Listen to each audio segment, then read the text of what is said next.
You alright, guys? I'm Dan. And I'm Andy. Welcome to Game Couch.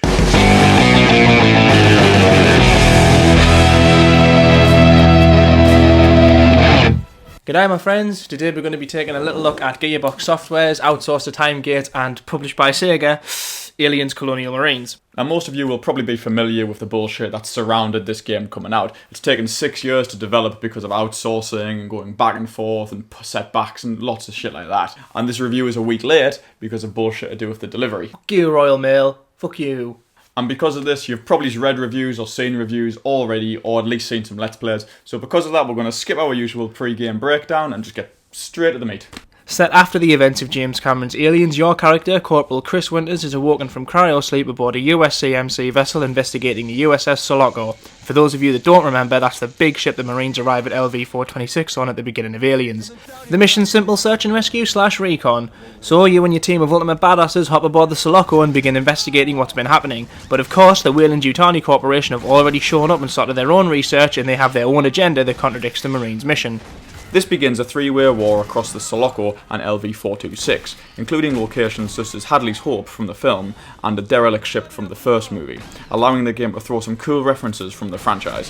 Things like Bishop's severed legs lying in the Sulaco hangar, for example, and also remnants of the Facehugger battle from the Medilab. Some other nods to the movies include some of the legendary weapons, things like Hicks's shotgun, Hudson's pulse rifle, and Vasquez's smart gun, all of which look exactly like they do in the film and all carry a slightly more powerful kick than the actual standard versions from the game.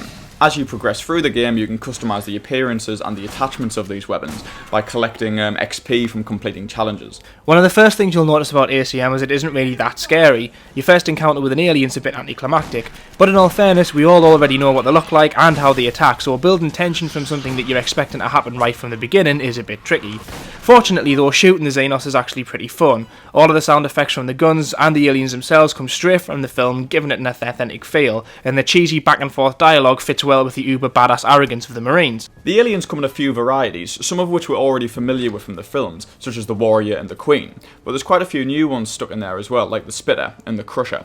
One spits gobs of acid at you, while the other is a huge lump of muscle and bone that can ram armoured tanks about. The amount of aliens the game can throw at you at any one time can make things quite hectic, but it never really gets difficult, even on its hardest mode.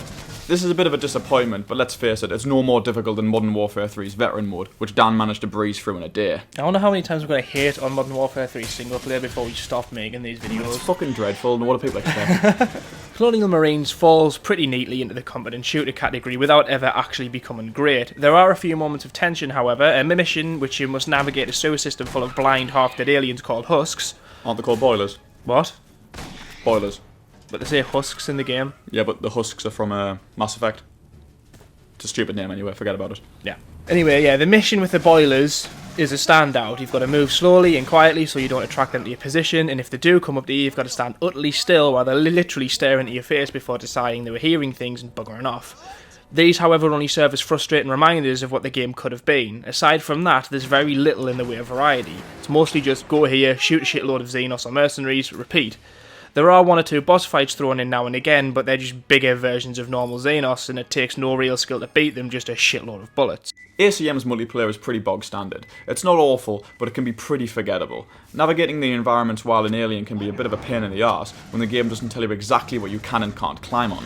And besides that, it's a huge fuck on trying to get into a game in the first place. This is probably down to a mixture of the bad servers and the lack of players. To be perfectly honest, you can probably get away not doing with it at all. It's a shame because it's something that could have been pretty awesome if it was handled well. The one thing you'll notice most about ACM is that it's just alright. It's fun, but it isn't exciting in the same way that, say, Gears of War is. It just has this constant overhanging sense of what could have been, and despite all the delays and the setbacks, it still doesn't quite feel finished. The graphics aren't great, and some of the cutscenes end really abruptly, as does the main campaign itself. And despite one or two really good moments, that sense of disappointment is what lets the game down. To cap off, Aliens Colonial Marines isn't the complete pile of utter wankfesting shit the critics would have you believe. Wankfest. But it certainly isn't going to blow your mind either. Cheers for watching, guys. That was Aliens Colonial Marines. Hope you enjoyed it. If you've got any games you want us to cover in the future, or you've got any comments on the video you've just seen, stick them in the section below. Please check out our old stuff, and of course, don't forget to subscribe. Also, please find us on Facebook and Twitter, and we'll see you later. See ya. Bye.